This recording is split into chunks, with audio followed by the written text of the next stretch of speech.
No reservation. இந்த movie வந்து ஒரு ஃபீல் குட் ரொமான்டிக் மூவி மாதிரி இருக்கும். நம்ம ஹீரோயினி வந்து கொஞ்சம் அப்டைட், ரூல்ஸை ஃபாலோ பண்ணணும், கொஞ்சம் கண்ட்ரோலிங் பிஹேவியர் இருக்கும் தெரியுமா?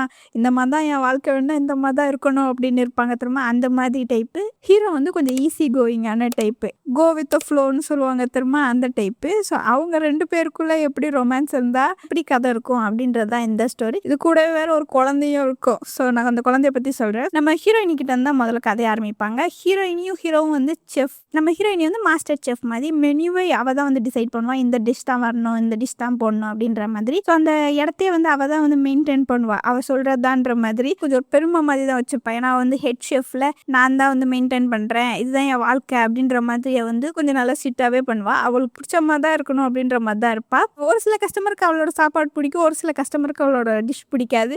பிடிக்காதவங்களெல்லாம் ஹோட்டல் விட்டு விரட்டி விட்டுருவா. ஓ மை காட், எப்படிம்மா நீ இன்னும் இந்த இடத்துல இருக்க அப்படின்னு நீங்கள் கேட்பீங்க. பட் நம்ம ஹீரோயினி வந்து ரொம்ப சூப்பராக சமைக்கும். ஸோ அதனால தான் இன்னும் செஃப்பாக இருக்குது. அதனால தான் இந்த ஹோட்டலோட ஒரு ஓனர் இருப்பாங்க, இந்த ஆண்டி தான் இந்த ஓனர்.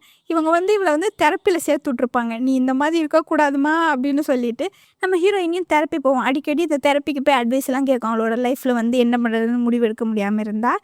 ஸோ இந்த மாதிரி தான் அவளோட லைஃப் போயிட்டுருக்கும். நம்ம ஹீரோயினோட ஒன்லி ரிலேட்டிவ் வந்து அவளோட அக்கா. அவளுக்கு வந்து ஒரு பொண்ணு இருக்கும். இந்த மாதிரி அவங்க 2 பேரும் வந்து நம்ம ஹீரோயினி இந்த ஹாலிடேஸில் வந்து பார்க்கலாம் அப்படின்னு சொல்லிட்டு வருவாங்க. வரும்போது வந்து கார் ஆக்சிடெண்ட் ஆகிடும். நம்ம அக்கா வந்து இறந்து போயிடும். இந்த விஷயத்த வந்து நம்ம ஹீரோயினி வந்து அவளோட கிச்சனில் இருக்கும் போது தான் கேட்பா. ஒரே பதட்டம், பதறி வந்து ஹாஸ்பிட்டல் போனால் அப்போ தான் சொல்லுவாங்க, உங்கள் அக்கா இறந்துட்டாங்க, அவங்களோட பொண்ணு மட்டும்தான் இருக்குது, நீங்கள் போய் பார்க்குறீங்களான்னு சொல்லிட்டு உள்ளே அனுப்பி வைப்பாங்க. இப்போ அவளோட நீஸ் மட்டும்தான் இருக்கா. இப்போ வந்து அந்த பொண்ணு தூங்கிட்டு இருக்கும், அவளும் ஆக்சிடெண்ட்டில் தான் இருப்பா. முழிச்சோடனே சொல்லணும் உங்கள் அம்மா இறந்து போயிட்டாங்கன்னு சொல்லிட்டு எப்படி சொல்கிறதுனே தெரியாமல் நம்ம ஹீரோயினி அங்கேயே வந்து கொஞ்சம் நேரம் இருக்கும், தூங்கிடும். கொஞ்சம் நேரம் கழித்து அந்த பொண்ணு வந்து எழும்பிட்ட பிறகு அவளே கேட்பா, எங்கள் அம்மா எங்கே, உங்கள் அம்மா இறந்துட்டாங்கம்மா. அந்த சின்ன பொண்ணு அழுவும், நம்ம ஹீரோயினி அழுவும். இப்போ என்ன பண்ணுறதுன்னு தெரியாமல் இருக்கும் நம்ம ஹீரோயினி. அந்த பொண்ணுக்கு வந்து அப்பா கிடையாது. ஸோ இவ தான் இப்போதைக்கு பார்த்துக்கணும். அதே நேரத்தில் வந்து ரொம்ப நாள் வந்து வேலையில் லீவ் போட முடியாதுல்ல, அவளோட லைஃபே வந்து கிச்சன் தானே. ஸோ அதனால் வந்து அடுத்த நாள் கிச்சனுக்கு போவா.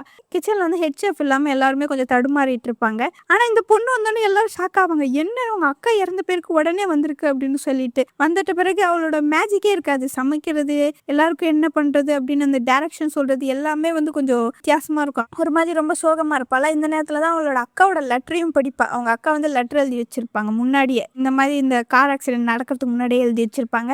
எனக்கு ஏதாவது ஆச்சுன்னா என் பொண்ணு வந்து நீ தான் இனிமேல் பார்த்துக்கணும், உன்னை தான் என்னால் நம்ப முடியும் அப்படின்ற மாதிரி எழுதி வச்சிருப்பாங்க. அவளுக்கு ஒரே அழுகை. அந்த ஃப்ரீசர் இருக்கும்ல, அந்த இடத்துல உட்காந்து ஒரே அழுவா. அதை வந்து அந்த ஓனர் பார்த்துருவாங்க. பார்த்துட்ட பிறகு நீ இங்கே இருக்காத, ஒரு வாரம் லீவ் எடுத்துக்கோ, தயவு செஞ்சு போ வீட்டுக்கு அப்படின்ற மாதிரி அனுப்பி வச்சுருவாங்க. நம்ம ஹீரோயினியும் அக்கா பொண்ணை வந்து பார்க்க வரும்போது சமைச்சு எடுத்துகிட்டு வருமா. அந்த பொண்ணு ரொம்ப சோகமாக இருக்கிறதுனால சாப்பாடே சாப்பிடாது. அது வேற ரொம்ப கஷ்டமாக இருக்கும் நம்ம ஹீரோயினிக்கு. இந்த மாதிரி அக்கா வந்து என் பொண்ணு நீ தான் பார்த்துக்கணும்னு சொன்னால. ஸோ அதனால் நம்ம ஹீரோயினி வந்து அந்த பொண்ணு வந்து வீட்டுக்கு கூட்டிகிட்டு வந்துடும். வீட்டுக்கு கூட்டிகிட்டு வந்து கொஞ்சம் வந்து செட்டில் பண்ணி பார்க்கும், நிறைய கிஃப்ட் வாங்கி தருது. ஆனாலும் அவங்களுக்குள்ள ஒரு கனெக்ஷன் இருக்காது, ரொம்ப நாளாக பார்க்கவே இல்லை. நம்ம ஹீரோயினி வந்து அந்த பொண்ணு சின்ன வயசில் இருக்கும்போது தான் பார்த்துருக்கு, அதுக்கப்புறம் இப்போ தான் பார்க்குது. ஸோ அவ்வளோவா கனெக்ஷன் இருக்காது அவங்க 2 பேருக்குள்ளேயும். என்ன பண்ணுறதுன்னு தெரியாமல் 2 பேருமே தவிப்பாங்க. ஸோ இந்த மாதிரி வந்து அந்த பொண்ணை ஸ்கூலில் சேர்த்து விட்டுட்டு எல்லாமே முடிஞ்சிட்ட பிறகு இதுக்கப்புறமா வந்து திருப்பி ஒரு வாரம் ஆயிடுச்சுல, இப்போ வேலைக்கு போனால் அந்த இடமே கொஞ்சம் வித்தியாசமாக இருக்கிற மாதிரி இருக்குது. நம்ம ஹீரோயினிக்கு என்னடா வித்தியாசமாக இருக்கேன்னு உள்ளே போனால் இன்னொருத்தன் அவன் என்னன்னா நம்ம ஹீரோயினி பண்ணுற வேலையை பார்த்துக்கிட்டு இருக்கான். நம்ம ஹீரோயினிக்கு வருமே கோவம், யார் அது, எதுக்கு இங்கே இருக்கா அப்படின்ற மாதிரி பார்க்கும். உடனே அந்த ஓனர் வந்து நீ வந்துட்டியா, வா வா அப்படின்னு சொல்லிட்டு அவளை தனியாக கூட்டிகிட்டு போய் பேசுவாங்க. இது ஆக்சுவலாக ஷூ ஷெஃப், அதாவது கோ ஷெஃப் மாதிரி நினைக்கிறேன். எனக்கு யாரும் வேண்டாம், நான் மெனு பண்ணிட்டேன், நானே பண்ணுறேன் அப்படின்ற மாதிரி அது வந்து கொஞ்சம் கோவத்தில் இருக்கும். அவங்க 2 பேரும் பேசிகிட்டே இருப்பாங்களா, அது கொஞ்சம் காமெடியாக இருக்கும். இந்த இடத்துல கொஞ்சம் பொறுமையாக பேசுவாங்களா. உள்ளே இங்கே ஒயின் செல்லருக்குள்ளே போனோடனே சவுண்ட் ப்ரூஃப் ஆயிருமா, வேகமாக கத்த ஆரம்பிச்சுருவாங்க. எப்படி நீங்கள் வைப்பீங்க எனக்கு தெரியாமல். அது கொஞ்சம் நல்லா ஃபன்னியாக இருந்தது. இந்த இடத்துல நம்ம ஹீரோயின் வந்து கோவத்துலேருந்து சரி நான் இப்போ கிளம்புறேன் அப்படின்ற மாதிரி கிளம்பி வீட்டுக்கு வந்துடும். ஆனால் இவ்வளோ தான் கோவமாக இருந்தாலும் ஓனர் தான் வந்து முடிவு எடுக்கணும்ல. ஸோ ஓனர் இவன் இருப்பான் அப்படின்ற மாதிரி சொல்லிட்டாங்களா. சரி வேறு வழி இல்லாமல் அவங்க கூட சேர்ந்து நம்ம ஹீரோயினி வந்து ஒர்க் பண்ணும். அங்கே வேலை செய்கிற எல்லாருக்குமே வந்து இது என்னடா ஒரே டென்ஷனாக இருக்குது அப்படின்ற மாதிரி இருப்பாங்க. நம்ம கோ ஷெஃப்னு சொன்னால இவன் தான் நம்ம ஹீரோ. ஆப்வியஸ்லி இவன் பேர் வந்து நிக்கோல். இவன் வந்து நம்ம ஹீரோயினியை வந்து தெரியும் ஏற்கனவே, அவள் வந்து ரொம்ப ஃபேமஸான செஃப்பா, இவ கூட ஒர்க் பண்ணலாம் அப்படின்னு சொல்லிட்டு தான் இந்த இடத்துக்கு வருவான். இங்கே வந்து அந்த பொண்ணு என்னடா இவ்வளோ கோவப்படுது, ஆனாலும் ட்ரை பண்ணுவான். நம்ம ஹீரோயினிக்கு என்னன்னா என்னோட பதவியை எடுக்க வரான் அப்படின்ற மாதிரி இருக்கும். அவனுக்கு என்னன்னா இவ கூட ஒர்க் பண்ணலாம் அப்படின்ற மாதிரி வந்திருப்பான்.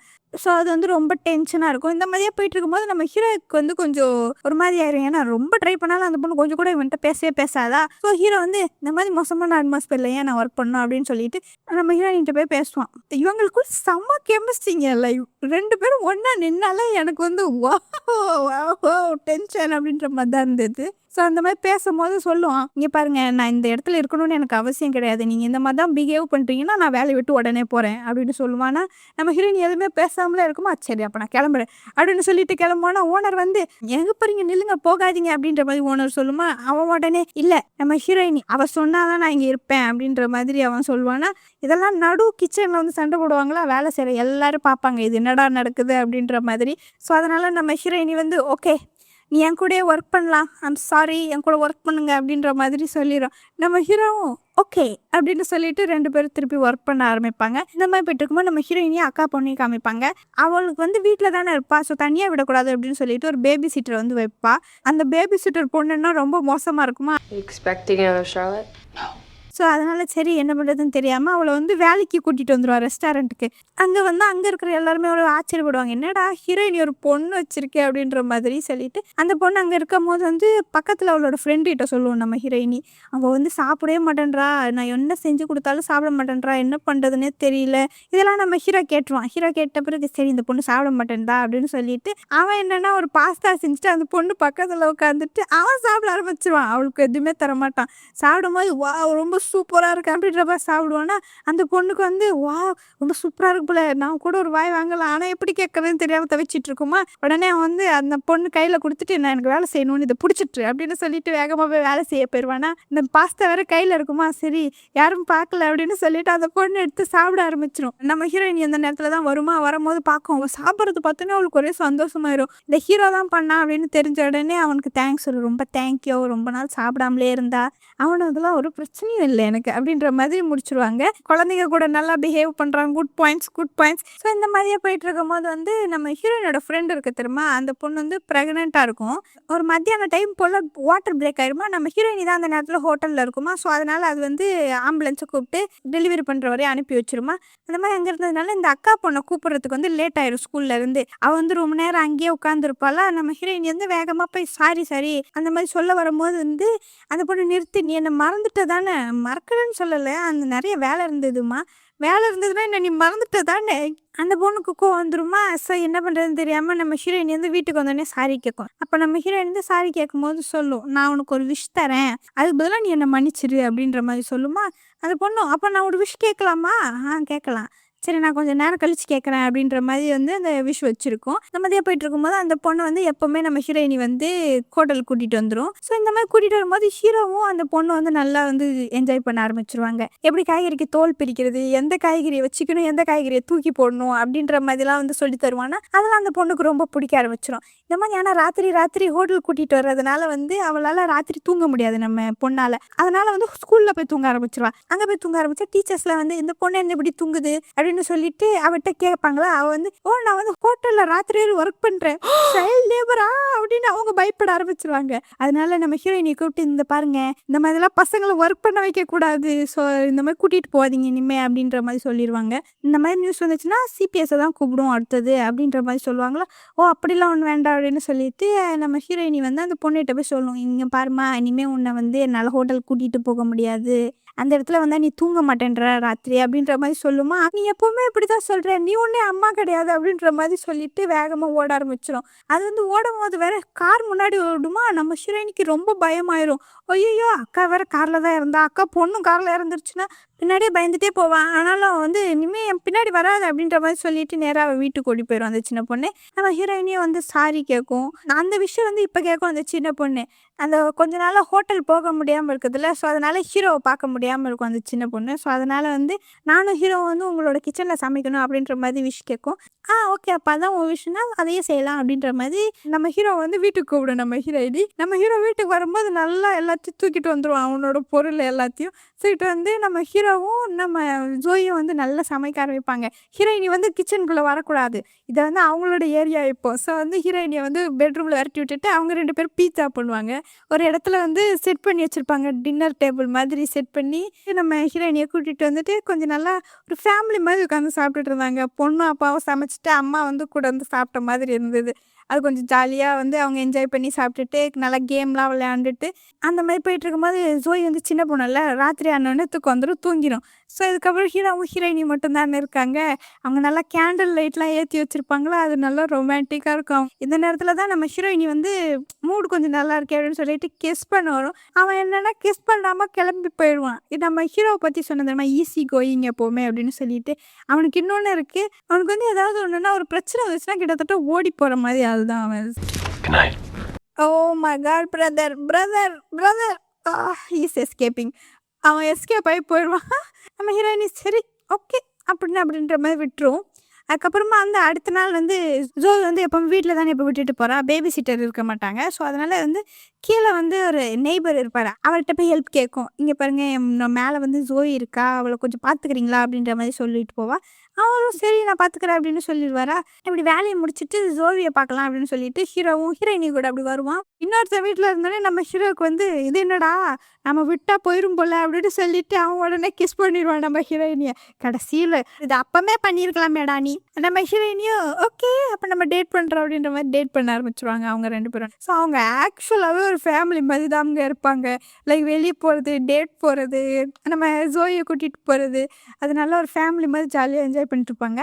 இது முடிச்சிட்ட பிறகு வந்து நம்ம ஹீரோவையும் அந்த ஓனரையும் காமிப்பாங்க. ஓனர் வந்து நம்ம ஹீரோ நல்லா ஒர்க் பண்ணுறான் அப்படின்னு சொல்லிட்டு ஹீரோயினியோட பொசிஷனை கொடுக்கும். நீங்கள் வந்து ஹெட் ஷெஃபாக இருக்கீங்களா இந்த இடத்துல அப்படின்னு சொல்லிட்டு. இப்போ அவன் ஹெட் ஷெஃபாக வந்தால் நம்ம ஹீரோயினி வந்து வேலையை விட்டு தூக்கிடுவாங்க. ஓ மை காட் என்ன பொசிஷன் அப்படின்னு சொல்லிட்டு அவன் வந்து வேண்டாம் நான் பண்ணல அப்படின்ற மாதிரி ரிஜெக்ட் பண்ணிடுவான். ஆனால் வந்து ஓனர் வந்து கொஞ்சம் புஷ் பண்ணிட்டு தான் இருப்பாங்க. இந்த மாதிரியே வேலை பண்ணிட்டு இருக்கும்போது நம்ம ஹீரோயினி வந்து நோட் பண்ணும். ஓனர் வந்து டிசிஷன்லாம் வந்து நம்ம ஹீரோயிட்ட கேட்டுட்ருப்பான். இந்த டிஷ்ஷை நம்ம வைக்கலாமா இந்த மாதிரி பண்ணலாமா அப்படின்னு சொல்லிட்டு அவன் வந்து நம்ம ஹீரோயினிட்ட தானே கேட்கணும். ஏன்னா ஹீரோயினி தானே ஹெட் ஷெஃப்பு. அந்த மாதிரி ஹீரோயினி வந்து நோட் பண்ணிட்டு நம்ம ஹீரோவை பிடிச்சி கேட்கும். என்னாச்சு என்ன நடக்குது அப்படின்ற மாதிரி அந்த ஃப்ரீசரில் வந்து கேட்குமா. இந்த மாதிரி வந்து அவங்க எனக்கு பொசிஷன் கொடுத்தாங்க உன் பொசிஷன் அப்படின்னு சொல்லிட்டு நம்ம ஹீரோயினிக்கு கோவம் வருமே பாரு. ஓ நான் நினச்சது தான் நீ என்னோட இடத்த பிடிக்க தானே வந்திருக்க நான் உன் இடத்த பிடிக்க வந்திருக்கேனா அப்படின்னு சொல்லிட்டு செம்ம சண்டை போடுவாங்க. சண்டை போடும்போது வந்து நம்ம ஹீரோயினி சொல்லும் நீ எப்போவுமே இப்படி தான் உனக்கு ஒரு ஸ்பைனே கிடையாது. நம்ம ஹீரோ வந்து இதுவரை எப்போவுமே வந்து ஹெட் ஷெஃபாகவே இருந்ததில்லை. எப்போவுமே வந்து கோ ஷெஃபாக தான் இருப்பான். ஏன்னா வந்து அவனுக்கு நம்பிக்கை கிடையாது அவனால் ஹெட் ஷெஃபாக இருக்க முடியும் அப்படின்னு சொல்லிட்டு. ஸோ அதை வந்து பாயிண்ட் பண்ணி காமிக்கும் நம்ம ஹீரோயினி நீ எப்போவுமே அந்த மாதிரி இருந்ததே கிடையாது அப்படின்னு சொல்லிட்டு அவளோட இன்செக்யூரிட்டெல்லாம் கரெக்டாக பாயிண்ட் பண்ணும். நம்ம ஹீரோ சொல்லுவான் நீ வந்து எப்போவுமே கண்ட்ரோலிங்காக இருக்க நீ யாரையுமே வந்து உன்னோட லைஃப்பில் விடவே மாட்டேன்ற விட்டா என்ன அப்படின்ற மாதிரி கேட்பான். அப்போ நம்ம ஹீரோயின் சொன்னேன் விட்டதுக்கு தான் நீ இப்படி பண்ணிட்டு போறியே உன்னை என்னோட லைஃப்பில் விட்டேன் இப்போ என்னோட பொசிஷனே நீ எடுக்க வர என் லைஃபே இந்த குக்கிங் தான் அப்படின்ற மாதிரி சொல்லுமா. அப்போ ஹீரோ சொல்லுவான் இது உன்னோட லைஃப் கிடையாது உன்னோட பார்ட் ஆஃப் த லைஃப் தான். அவன் வந்து அதுக்கப்புறமா வேலையை விட்டுட்டு போயிடுவான். இவங்க 2 பேரும் இப்போ பிரேக்கப் ஆயிட்டாங்க. Oh my god they were cute though. Okay fine breakup ஆயிடுவாங்க. ஜோய் வந்து கேட்கும் என்னாச்சு எங்கே போனாரு ஏன் வீட்டுக்கு வரதில்ல அது நாங்கள் பிரிஞ்சுட்டோமா ஹீரோவை பார்க்க முடியாது அப்படின்னு சொல்லிட்டு ஜோய் வந்து ரொம்ப சேட் ஆயிடுவாளா. ஸோ அதனால் வந்து அடுத்த நாள் காலையில் நம்ம ஹீரோயின் எழும்பி ஜோவியோட ரூம்குள்ளே போனால் ஜோவி இருக்க மாட்டா. எங்கே போனான்னு தெரியாது. ஸ்கூலுக்கு போய் தேடி பார்ப்பா ஸ்கூலில் இருக்க மாட்டா. ரெஸ்டாரண்ட்டுக்கு போய் தேடி பார்ப்பா ரெஸ்டாரண்ட்டுக்கு இருக்க மாட்டா. ரொம்ப பயப்பட ஆரம்பிச்சிருவாளா. உடனே நம்ம ஹீரோக்கு கால் பண்ணிடுவாய். கால் பண்ணிவிட்டு எங்கே போனான்னு தெரியல ப்ளீஸ் வாங்க அப்படின்னோடனே அவனும் கிளம்பி வருவான். தேட ஆரம்பிப்பாங்க ஜோய் எங்கே போனான்னு சொல்லிட்டு. ஜோய் வந்து அவளோட அம்மாவோட சமாதிக்கு போயிருப்பா. ரொம்ப லோன்லியாக ஃபீல் பண்ணுவாளா. ஸோ அதனால் அந்த சமாதியில் போய் இருந்து அம்மாட்ட பேசிகிட்டு இருப்பா. நம்ம ஹீரோயினி ஒவ்வொரு இடமா செக் பண்ணிட்டு இருக்கும்போது இந்த இடத்துல வந்து செக் பண்ணும்போது ஜோவி இருப்பாளா. அவளுக்கு ஒரே ரிலீஃப் ஆயிரும். அவள் வந்து ரொம்ப பயந்துருவா யாராவது கிட்னாப் பண்ணிட்டு போயிட்டாங்களா அப்படின்ற மாதிரி சொல்லிட்டு. ஸோ அதனால் போய் ஹக் பண்ணிவிட்டு சாரி அந்த மாதிரிலாம் சொல்லிடுவாங்க. 2 பேரும் வந்து வீட்டுக்கு வரும்போது வந்து ஹீரோவோட வண்டியில் தான் வருவாங்க. ஸோ இறங்கிட்ட பிறகு ஹீரோயினி சொல்லுவோம் சாரி நான் ரொம்ப இன்சென்சிட்டிவாக பேசிட்டேன் உன்னை ஹர்ட் பண்ணணும்னு சொல்லிட்டு நான் பாட்டுக்கு ஏதேதோ பேச ஆரம்பிச்சிட்டேன். நான் சொன்னது எதுவுமே உண்மை கிடையாது சாரி வேலைக்கு திருப்பி வரியா அப்படின்ற மாதிரி கேட்கும். நம்ம ஹீரோ வந்து இல்லை நீ சொன்னது சரிதான் நான் எப்போவுமே வந்து ஒரு ஹெட் ஷெஃபாக இருந்ததே இல்லை. சான் ஃப்ரான்சிஸ்கோவில் வந்து என்னை கூப்பிட்ருக்காங்க அந்த இடத்துல நான் வந்து இன்னும் 1 வாரத்தில் போக போகிறேன் அப்படின்ற மாதிரி சொல்லிடுவான். நம்ம ஹீரோயினியும் ஓ அப்படியா கங்க்ராச்சுலேஷன்ஸ் அப்படின்ற மாதிரி ரொம்ப சோகமாக சொல்லிட்டு வீட்டுக்கு வந்துடும். இந்த தெரபிஸ்ட் நான் சொன்னேன் தெரியுமா, அவங்ககிட்ட போய் இதெல்லாத்தையும் சொல்லும், இந்த மாதிரி நடக்குது, என்ன பண்ணுறதுனே தெரியல. He never does the right thing at the right time. Kate, life is unpredictable. It's the recipes you create yourself that are the best. நம்ம ஹீரோயினி அந்த தெரபிஸ்ட் சொன்னதெல்லாம் கொஞ்சம் யோசிச்சு பார்க்கும். அதுக்கப்புறம் அடுத்த நாள் வந்து வேலைக்கு போமா, வேலைக்கு போகும்போது இந்த இடத்துல ஒருத்தர் வந்து ஸ்டேக் வந்து ஒழுங்காகவே வேகலை அப்படின்னு சொல்லிட்டு கொடுப்பாரா. ஒருமே ஹீரோயினிக்கு கோவம், வாட் இந்த இடத்துல நான் வேலையை விட்டு நிற்கிறேன் அப்படின்ட்டு சொல்லிட்டு அந்த ஸ்டேக்கை எடுத்துகிட்டு போய் அந்த கஸ்டமர் முன்னாடி குத்தி வச்சுட்டு இந்தாங்க இப்போ நல்லா சமைச்சாச்சு அப்படின்னு சொல்லிட்டு அந்த இடத்துலயே ஸ்பாட்லேயே வேலையை விட்டுட்டு நம்ம ஹீரோயினி வேகமாக அந்த ஹோட்டல் விட்டு வந்துடும். நம்ம வீட்டுக்கு வந்த பிறகு அது சமைச்சிட்டு நம்ம ஹீரோவை பார்க்க போவோம். ஹீரோ வந்து கதவை திறந்தோடனே ஹீரோயினி நிற்கும். அவனுக்கு வந்து என்னாச்சு அப்படின்ற மாதிரி கேட்பானா, சான் ஃப்ரான்சிஸ்கோக்கு போகாதீங்க அப்படின்ற மாதிரி கேட்கும். அவனும் சரிவா உள்ள அப்படின்ற மாதிரி சொல்லிட்டு ரொமான்டிக்காக முடிச்சிடுவாங்க. அவ்வளோதான், இதான் கிளைமேக்ஸ் முடிஞ்சிடும். இதுக்கப்புறமா அவங்க 2 பேருமே வந்து தனியாக ஒரு ஹோட்டல் வந்து ஓப்பன் பண்ண ஆரம்பிச்சிடுறாங்க. அவங்க 2 பேரும் வந்து கவுண்டரில் வந்து வேறு ரெட் கலர் லைன் போட்டிருப்பாங்க, இது அவனோட இடம், இது இவளோட இடம், கொஞ்சம் கூட எந்த பொருள் அந்த சைடு வரக்கூடாது. ஸோ அவங்க 2 பேருமே வந்து ஷெஃப். நம்ம ஜோயி வந்து waitress. Child labour is back baby. ரெஸ்டாரண்ட்டில் கஸ்டமர்ஸ்க்கும் ஒரு ஷோ மாதிரி தான் இவங்க 2 பேரும் பேசுகிறது. இந்த மாதிரி கடையை ஓப்பன் பண்ணி ஜாலியாக என்ஜாய் பண்ணிவிட்டு ஒரு ஃபேமிலி மாதிரி இருப்பாங்க. ஸோ இந்த மாதிரி தான் அந்த ஸ்டோரி முடியுது. எனக்கு இந்த ஸ்டோரி ரொம்ப பிடிச்சிருந்தது. அவங்க கெமிஸ்ட்ரி வந்து சூப்பராக இருந்தது நம்ம ஹீரோவுக்கும் ஹீரோயினிக்கும். ஸோ நீங்கள் இந்த படத்தை ஏற்கனவே பார்த்துருந்தீங்கன்னா கமெண்ட் பண்ணுங்கள். நான் இன்னொரு நல்ல ஸ்டோரி பார்த்துட்டு அதோட கதையை சொல்ல வரேன். அது வரையும் நான் போயிட்டு வரேன். பாய் பாய். நான் சப்ஸ்கிரைபும் லைக்கும் பண்ண சொல்ல மறந்துட்டேன் பாருங்கள், 2த்தையும் பண்ணிடுங்க. எனிவே பாய் பாய்.